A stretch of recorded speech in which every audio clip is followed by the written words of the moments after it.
A paz do Senhor Jesus. Irmãos, nós estamos hoje querendo falar a respeito de um assunto bem discutido nesses últimos tempos. De alguns anos para cá a gente tem percebido que quando se trata de batismo no Espírito Santo, de dons espirituais, profecia, revelação, principalmente falar em línguas estranhas no meio das igrejas, existem muitos ensinamentos e pregações que pregam contra falar em línguas estranhas. Alguns falam assim de uma forma bem branda, outros falam mesmo de uma forma bem crítica. Mas de tanto ver ser criticado falar em línguas estranhas na igreja, porque hoje não pode falar em línguas estranhas na igreja, se falar, fale só um ali, ninguém pode dar glória a Deus alto, ninguém pode levantar a mão. Muitas vezes em algum lugar, se você der glória a Deus alto, alguém já olha para você como quem está cometendo um pecado. Quando eu aceitei Jesus no ano de 1998, todo mundo, os irmãos ali na igreja, me incentivavam: busca o batismo no Espírito Santo, busca o revestimento de poder. E eu fui querer saber o que era aquilo, aí acabei descobrindo que o batismo no Espírito Santo era necessário na minha vida, tendo em vista que eu queria fazer a obra do Senhor. Então eu precisava desse revestimento do poder. Mas o batismo no Espírito Santo, ele é evidenciado pelo falar em línguas estranhas. Então, assim, nós temos que ter muito cuidado, muitas vezes, em estar criticando tanto e de repente não vir produzir um efeito colateral de alguém ver essas críticas e não, eu não vou querer o batismo no Espírito Santo, porque o batismo no Espírito Santo está gerando escândalo na igreja. Eu não vou querer falar em línguas estranhas, porque se eu falar em línguas estranhas, eu vou parecer um menino, vou parecer um desequilibrado, que é o que se prega hoje. E isso, de uma certa forma, pode gerar prejuízo, porque vai chegar o tempo que as pessoas vão temer ser batizadas no Espírito Santo. Esse é meu medo. Um novo convertido temer receber o batismo no Espírito Santo. Alguém que cresce ouvindo esses ensinamentos temer receber o batismo no Espírito Santo, porque vai falar em línguas e língua é um escândalo. No livro de Atos, capítulo 2, nós vamos ler do versículo 2 em diante, onde diz: E de repente veio do céu um som, como de um vento veemente e impetuoso, e encheu toda a casa em que estavam assentados. E foram vistas por eles línguas repartidas como que de fogo, as quais pousaram sobre cada um deles. E todos foram cheios do Espírito Santo, e começaram a falar em outras línguas, conforme o Espírito Santo lhes concedia que falassem. Versículo 5, olha o que diz aqui. E em Jerusalém estavam habitando judeus, varões religiosos de todas as nações que estão debaixo do céu. E correndo aquela voz, ajuntou-se uma multidão e estava confusa, porque cada um os ouvia falar na sua própria língua. E todos pasmavam e maravilhavam, dizendo uns aos outros: pois que não são judeus todos esses homens que estão falando?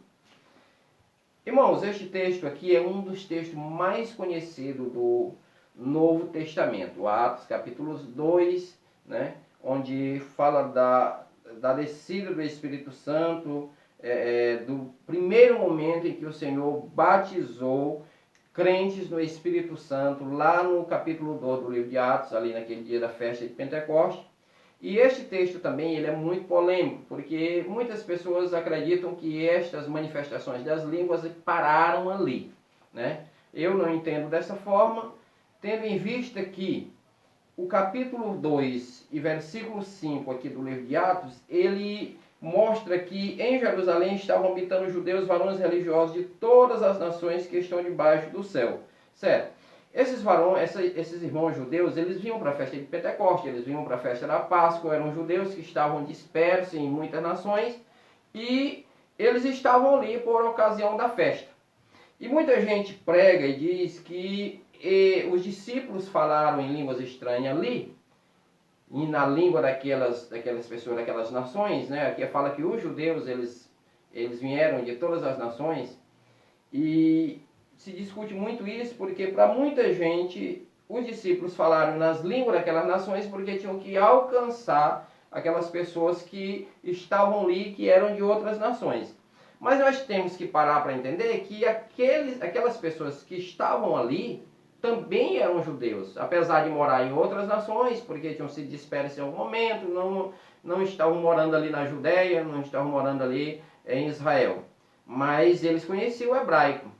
E também, provavelmente, a maioria deles conhecesse o grego, porque lá no período de Alexandre, um pouco depois, no período chamado helenístico, o grego foi muito introduzido, né, naquelas nações ali, e quase todas as pessoas falavam grego naquela época. Então, eram judeus que falavam hebraico, logicamente. Quando a gente vai de um país para o outro, geralmente procura se preservar a sua língua, e com os judeus não era diferente. E não havia essa necessidade de estar falando nas línguas das nações, não. Eu acredito que houve sim um milagre ali. O Senhor fez realmente com que eles falassem, quando estavam falando em línguas, falassem na língua daquelas nações.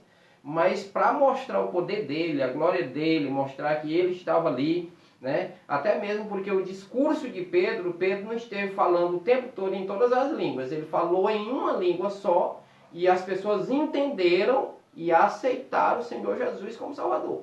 Todo mundo sabe que houve muitas conversões. Depois de um movimento daquele estranho aos olhos de muita gente, falar em línguas estranhas, tanta gente falar em línguas estranhas, Pedro vai e prega e as pessoas aceitam o Senhor Jesus como Salvador ali. Então eu queria chamar a atenção dos irmãos que estão nos vendo, nos ouvindo aí, para uma coisa. Hoje se critica muito falar em línguas estranhas, porque diz que é escândalo, é meninice, é isso, é aquilo, tem que falar só um, isoladinho, fala em silêncio. Mas eu, particularmente, entendo que falar em línguas estranhas não vai atrapalhar o culto, a não ser que realmente vire uma baderna, uma bagunça. E eu acredito que os pastores, eles têm discernimento, sim, para na hora dessa estar orientando. Mas ninguém poder falar mais em línguas estranhas na igreja, isso aí se torna uma coisa perigosa, porque se prega muito hoje que línguas estranhas é escândalo, que gera escândalo, que quem fala em línguas estranhas é porque é imaturo, isso e tal.